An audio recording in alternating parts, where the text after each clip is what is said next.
आज पिछले अंकों की तरह भी हम शिक्षकों और बच्चों के कुछ सवाल लेंगे। हमारे साथ हमारे अपर मुख्य सचिव शिक्षा विभाग डॉक्टर एस सिद्धार्थ आपके प्रश्नों का जवाब देंगे।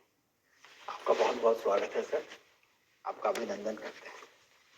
सर, इस पर पहला सवाल है राकेश कुमार, ये हेडमास्टर हैं मध्य विद्यालय वानिया ब्लॉक मोदनगंज जहानाबाद से।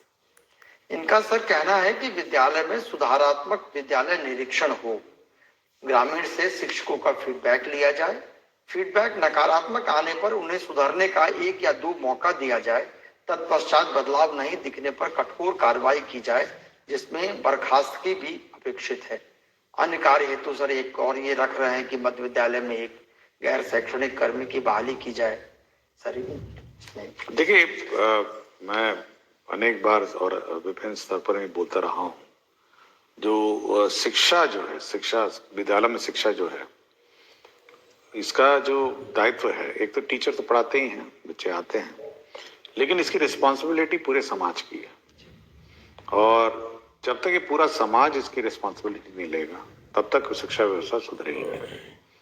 इसमें अभिभावक का बहुत बड़ा रोल है, साथ ही साथ जो पंचायती राज संस्थाएं हैं, मुखिया हैं, वार्ड सदस्य हैं, साथ ही साथ जो आंगनवाड़ी सेविका सहायिका और पूरे जितनी भी सरकारी तंत्र है पंचायतों में, इन सभी का दायित्व है कि विद्यालय में नजर रखें और सभी प्रकार का नजर रखें। देखें कि टीचर्स पढ़ा रहे हैं, नहीं पढ़ा रहे हैं, होमवर्क दिए जा रहे हैं, क्लासरूम हो रहा है, मिड डे मील हो रहा है, और सभी प्रकार के जो कार्य है उसमें बढ़ चढ़ के अपना योगदान दें। लेकिन अगर सब लोग ये सोच लेंगे कि नहीं, ये टीचर का ही काम है और हम तो हमारा काम नहीं है, तब इसके में सुधार बड़ा बहुत ही कठिन होगा। और यह सुनिश्चित करना कि सभी विद्यालय ठीक तरह चले, मेरा अपना विचार है कि सभी को और सभी जितने भी स्टेक होल्डर हैं गांव में, सभी को उस पर नजर रखनी चाहिए और दबाव से ही, सामाजिक दबाव से शिक्षा में सुधार होगा, क्योंकि ये बहुत ही महत्वपूर्ण है। आज मैं देख रहा था, एक जगह मैं सुबह सुबह खड़ा होकर चाय पी रहा था, तो देखा एक छोटा सा लड़का वहां पे चाय की दुकान पे काम कर रहा था। तो मैंने ऐसे पूछा कि आप स्कूल नहीं जाते हैं? तो उसने यही कहा कि विद्यालय में खर्चा लगता था, पैसे लगते थे, इसलिए मैं विद्यालय छोड़ दिया।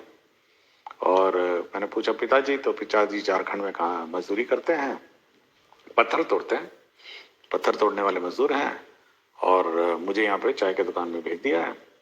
और मेरे ख्याल से उसको करीब, मैंने पूछा भी तो 4,500 रुपये उसको महीने का उसका पेमेंट है। तो देखिए, गांव बहुत छोटा सा यूनिट है और गांव में सब लोग जानते हैं कि फलाना का बेटा बेटी क्या करता है, और सबको ये बात पता होगी कि बच्चा है वो चाय का दुकान में पटना में काम कर रहा है। या तो ये समाज का ये दबाव है और समाज का दायित्व है कि यह देखें कि हर बच्चा उनके गांव का स्कूल में जाए, कोई इधर उधर भटकगस्ती ना करे, गांव में इधर उधर घूमे नहीं, और सब लोग मिलके विद्यालय का संचालन करें और शैक्षणिक व्यवस्था में सुधार करें। जी सर, थैंक यू सर। एक सर कुमार हर्ष हैं, हाई स्कूल गया से हैं। इनका कहना है कि हर एक प्रखंड में बेहतर है कि 1 या 2 मॉडल विद्यालय बना सकते हैं जहां बच्चों का नामांकन प्रतियोगिता के आधार पर हो। वहां शिक्षक भी अगर प्रतियोगिता के आधार पर आए तो बच्चों की स्थिति बेहतर पढ़ा सकेंगे, और इस तरह से क्या संभव है? देखिए, सरकार की पॉलिसी रही है कि यूनिवर्सल एजुकेशन रहे और सभी को एक समान एजुकेशन दिया जाए, लेकिन हम लोग कुछ स्कूल जरूर हर प्रखंड में एक मॉडल स्कूल बनाएंगे ताकि लोग उसको देख के नकल करें। मतलब जो बाकी स्कूल हैं वो उस स्कूल से मार्गदर्शन लें। पहले जिला में शुरू करेंगे, हर एक जिला में स्कूल चयनित करेंगे, फिर हम लोग अनुमंडल और फिर प्रखंड में, ताकि एक मॉडल, ये इसलिए नहीं कि बच्चा उधर कुछ बच्चे जाएंगे या इधर बच्चे नहीं जाएंगे, लेकिन बाकी स्कूलों के लिए वो एक मॉडल बने कि भाई आपके स्कूल भी वैसे बनना चाहिए। तो उस काम पर काम चल रहा है और हम लोग चयन कर रहे हैं, और जिला में कम से कम शुरुआती दौर पर हर जिले में हम लोग एक मॉडल स्कूल बनाएंगे, उसको सबसे उत्कृष्ट बनाएंगे और उसकी देखा देखी फिर अनुमंडल बनाएंगे, फिर अनुमंडल का स्कूल का देखा देखी फिर प्रखंड बनाएंगे। तो इस पर कार्य चल रहा है। ये बहुत अच्छा होगा सर। सर, बहुत सारे सवाल शिक्षकों द्वारा पूछे गए हैं कि नवाचार से संबंधित सवाल हैं, तो मैं सर एक सामान्य सा ये है जिसमें शिक्षकों ने जो चाहा है वो विद्यालय में किस प्रकार के नवाचार किए जाने चाहिए, इस संबंध में सर आपका कुछ। देखिए, ये टीचर की व्यक्तिगत रुचि पर है और मैं समय समय पे बहुत सारे टीचर्स के नवाचारों को देखता रहता हूँ और मेरे समक्ष भी बहुत सारी जानकारी आती रहती है। लोग बहुत बढ़ चढ़ के अपने व्यक्तिगत रुचि लेके करते हैं। अब मैं एक टीचर का सूचना मुझे मिला था, एक रंजन कुमार है, प्रधान अध्यापक मध्य विद्यालय बीहट में। तो ये इतनी रुचि लिए हैं कि ये पहला 2018 में इन्होंने अपना पर्सनल लोन लेके एक स्कूल में टीवी लगाया। 2018 की बात सोचिए, उसने अपना पर्सनल लोन लेके टीवी लगाया कि हम स्कूल में स्मार्ट क्लास चलाएंगे। अब इस प्रकार का आप सोचिए नवाचार लोग करते हैं कि भाई अपनी रुचि लेके। इसी तरह मुझे प्रियंका कुमारी, शिक्षिका, मध्य विद्यालय मल्हा टोल परिहार सीतामढ़ी का भी आया। इसकी भी मुझे सूचना है कि ये बढ़ चढ़ के जो TLM है, इक्विपमेंट्स है, अपने आप बनाती हैं और काम करती हैं। साथ ही साथ पूजा बोस हैं, प्राथमिक विद्यालय जनक बाग कुल्ला खास कस्बा पूर्णिया। तो ये व्हाट्सएप के माध्यम से जो टीचर्स हैं, जो अभिभावक हैं, उनसे संपर्क करती है कि आपका जो बच्चा है वो किस प्रकार पढ़ रहा है, क्या कर रहा है। और मैं एक बार हाल ही में मैं किसी वीडियो में देख रहा था, मुझे याद नहीं आ रहा स्कूल का नाम, कि एक टीचर उंगलियों में कागज बना के पपेट बना के बच्चों को सिखा रही थी। तो यह टीचर की बड़ी मतलब व्यक्तिगत रुचि है कि कैसे बच्चों को मतलब अट्रैक्ट करे स्कूलों में, कैसे उसको कम्युनिकेट करे। ये बहुत टेक्निकल मैटर है। ये मतलब ये अपने अंदर आपको भावना होनी चाहिए कि कैसे बच्चों से आप लिंक स्थापित करें, कैसे बच्चों से संवाद स्थापित करें और कैसे बच्चों से आप बात करके उसको बातें समझाएं। तो बहुत सारे स्कूल्स हैं और बहुत सारे वीडियोस हैं और हम कोशिश करेंगे जो शिक्षा विभाग का जो मेन वेबसाइट है उस पर ये सारे नवाचार वाले वीडियो जो हैं थोड़े थोड़े जो आ रहे हैं उसको लोड करें और एक्नॉलेज करें कि टीचर की जो मेहनत है वो मतलब व्यर्थ नहीं जाएगी और बच्चों में इन्वेस्ट होगी। बहुत अच्छा है सर, इससे दूसरे शिक्षक भी सीख पाएंगे सर ये। हाँ, क्योंकि अगर आप वेबसाइट में हमारी बिहार सरकार की शिक्षा की वेबसाइट पे ये सारे टीचर्स बहुत रुचि लेते हैं। मैं देखा एक टीचर ने एक मतलब रोबोट्स बनाते हैं और अभी मैंने देखा कि कोई माइक्रो प्रोसेसर से 2-3 लड़कियां कुछ अपना किट बना रही थी। तो मैं बहुत ही अलर्ट रहता हूँ और मेरे पास बहुत जानकारी आती है। तो हम तो सोच रहे हैं कि ये सब जो इश्यूज हैं उसको हम लोग और जो नवाचार के प्रैक्टिसेस हैं इसको हम लोग अपने विभागीय वेबसाइट पर डालें। जी सर, ये बहुत ही उपयोगी होगा सर। सर, एक कंप्यूटर शिक्षक है अविनाश कुमार, इनका कहना है कि बिहार के माध्यमिक विद्यालयों में कार्यरत शिक्षक से शिक्षण के बदले कंप्यूटर पर और बहुत सारे गैर शैक्षणिक कार्य लिए जाते हैं, जबकि गैर शैक्षणिक कार्य नहीं करने के लिए आदेश भी दिए गए हैं। तो कृपया इस संबंध में कुछ। देखिए, इसमें बहुत स्पष्ट है कि कंप्यूटर जो टीचर हैं उनका काम है कंप्यूटर क्लास का संचालन और कंप्यूटर क्लास का संचालन हो और कंप्यूटर बच्चों को सिखाए। और कुछ ही मेरे ख्याल से पिछले एपिसोड में ये बात आई थी, बच्चों ने शिकायत की थी कि कंप्यूटर हैं लेकिन हमको सिखाया नहीं जाता है। तो इसलिए यह बिल्कुल स्पष्ट है कि यह शैक्षणिक कार्य जो है यह करने का कार्य है।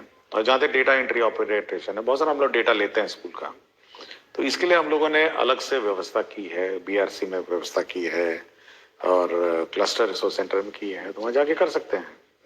और हम लोग उसको भी और स्ट्रेंथन कर रहे हैं, उनको लैपटॉप दे रहे हैं ताकि वहाँ पे डेटा एंट्री हो।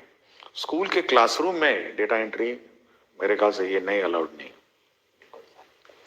शुक्रिया सर। एक नारायण झा है सर, ये मधुबनी के शिक्षक हैं। इनका कहना है कि क्या हम प्रतिदिन विद्यालयों में हिंदी एवं अंग्रेजी के लिए सुलेख की कक्षाएं भी संचालित कर सकते हैं, ये बहुत आवश्यक लगता है। देखिए, कक्षा क्या संचालन करना है इसका मार्गदर्शन राज्य सरकार नहीं देती है, और हम लोग के बीच बीच में यह देखते रहते हैं कि बच्चों का लर्निंग कैपेसिटीज क्या है, लर्निंग लेवल्स क्या है। हाल ही में जैसे हम लोगों ने, आपको याद होगा कि मैथ्स और रीडिंग, बिल्कुल सर, हम लोगों ने एक रिसर्च और सर्वे किया था। हम लोगों ने 1000 स्कूल इंडिपेंडेंटली जांच किया था हम लोगों ने, और बच्चों से पूछा था कि मैथ्स का ज्ञान कैसे है और रीडिंग स्किल का, और बहुत सारे ज्ञान उनका चेक किया था। तो ये दो में उनका काफी कम दिखा। तो इसलिए हम बार बार उनको सभी को कहे हैं कि हर दिन जो प्रथम क्लास होगी मैथ्स होगी और सेकंड क्लास होगी वो रीडिंग होगी। बाकी क्लास तो हेडमास्टर और टीचर पर निर्भर करता है कि क्या संचालन करें, लेकिन ये दो चीज जो हम लोगों ने आइडेंटिफाई की है, कमजोरी जो बच्चों में है, इसको सुधारने के लिए हम प्रयत्न कर रहे हैं। ये बहुत अच्छा है सर। ये आप यहाँ से विभाग की एक चिट्ठी भी अभी निकली है 100 घंटे के लिए। हाँ, 100 दिन के लिए 100 घंटा मैथ्स और 100 घंटा हमारा रीडिंग। और फिर मैं बार बार ये कहूंगा कि अभिभावक को चेक करना चाहिए कि उसका बच्चा ये 100 घंटा ज्ञान प्राप्त किया नहीं किया है, स्कूल में 100 घंटा हो रहा है नहीं हो रहा है। तो इस पर ज्यादा रुचि होनी चाहिए। देखिए, सभी को स्कूल में क्या पढ़ाया जा रहा है इस पर रुचि होनी चाहिए। शुक्रिया सर, बहुत उपयोगी है। और एक बच्ची का सवाल है सर, साक्षी कुमारी है रोहतास की, ये शांति प्रसाद जैन महाविद्यालय की 12वीं कक्षा में पढ़ती है। इनका कहना है कि निवेदन है कि मैंने आपके विषय में इतना जाना है कि उससे पता चलता है कि आपने शिक्षा के विभिन्न क्षेत्रों में सुधार किए हैं और अभी भी कर रहे हैं, लेकिन हमारे विद्यालय में शिक्षकों और शिक्षिकाओं एवं विद्यार्थियों का सही अनुपात नहीं है, जिसके कारण पठन पाठन की क्रिया में रुकावट आती है। तो हमारे विद्यालय में विज्ञान एवं अंग्रेजी के शिक्षकों का अभाव है। तो आपसे समाधान कहते हैं। देखिए, हम लोगों ने एक स्टडी किया था, और मैं भी जब स्कूल जाता हूँ, कुछ ऐसे भी स्कूल हैं जिसमें क्लासें हैं 6 और 18 टीचर पहुंच गए हैं, और मतलब अनुपात में दुगनी हो गए हैं। तो हम लोगों ने एक व्यवस्था की है कि जिला पदाधिकारी की अध्यक्षता में कमेटी बनाई है। हाल ही में कल कैबिनेट मंत्री परिषद ने स्वीकृत किया और अधिसूचना राज्य सरकार ने निकाली है कि टीचर अनुपात, सब्जेक्ट अनुपात देके जिला के अंदर आप उनको स्थानांतरण करके सेट कर सकते हैं। अब जैसे IIT का लैब्स बन रहे हैं, तो हम लोगों ने कहा कि जहाँ जहाँ साइंस टीचर है या प्रैक्टिकल करना है तो आप वहां से डिप्यूटेशन कर सकते हैं। तो स्थानीय स्तर पर भी हम लोगों ने पावर दी है जिला स्थापना समिति को कि वो आवश्यकता अनुसार सब्जेक्ट वाइज अपना डिप्यूटेशन कर सकते हैं, और सब्जेक्ट वाइज इंश्योर करेंगे कि जो शिक्षक स्टूडेंट अनुपात जो है वो मेंटेन करते हुए अपना पोस्टिंग ट्रांसफर कर सकते हैं। कमेटी हम लोगों ने बना दी। बहुत बहुत शुक्रिया सर, बहुत ये उपयोगी है और सभी को इससे फायदा होगा सर। बहुत बहुत शुक्रिया सर आज। Thank you so much.